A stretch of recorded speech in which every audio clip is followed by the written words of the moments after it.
بسم الله الرحمن الرحيم والمرسلات عرفا فالعاصفات عصفا والناشرات نشرا فالفارقات فرقا فالملقيات ذكرا عذرا أو نذرا إنما توعدون لواقع فإذا النجوم طمست وإذا السماء فرجت وإذا الجبال نسفت وإذا الرسل أقتت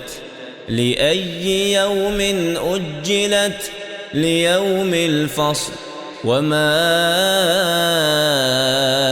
أدراك ما يوم الفصل ويل يومئذ للمكذبين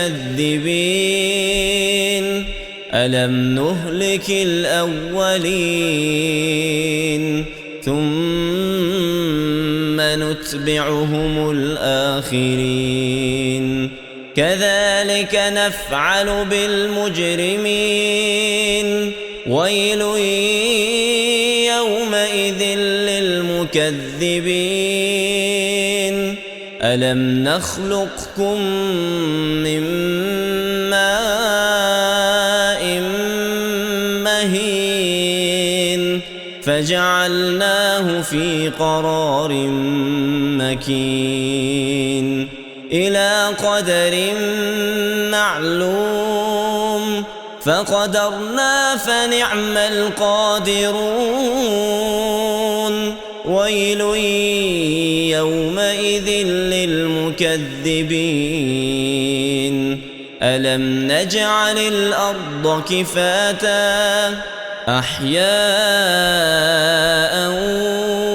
وأمواتا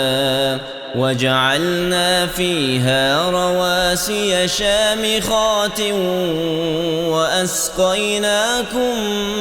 ماء فراتا ويل يومئذ للمكذبين انطلقوا إلى ما كنتم به تكذبون انطلقوا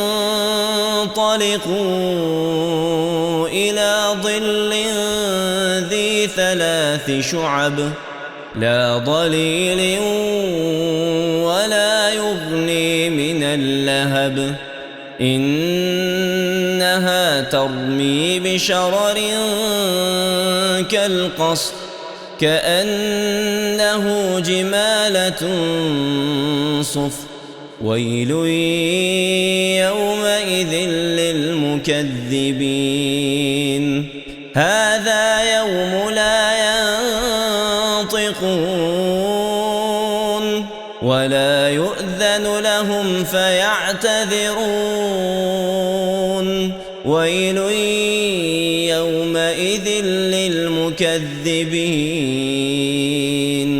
هذا يوم الفصل جمعناكم والأولين فإن كان لكم كيد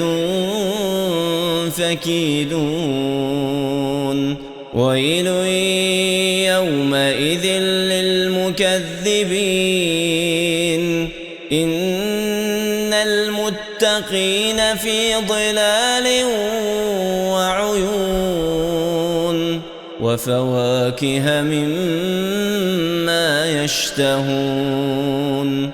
كلوا واشربوا هنيئا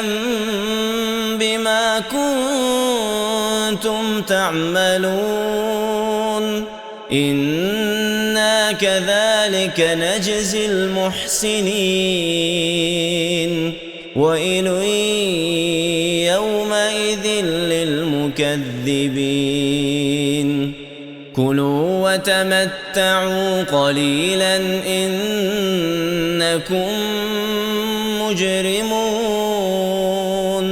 ويل يومئذ للمكذبين وإذا قيل لهم اركعوا لا يركعون ويل يومئذ للمكذبين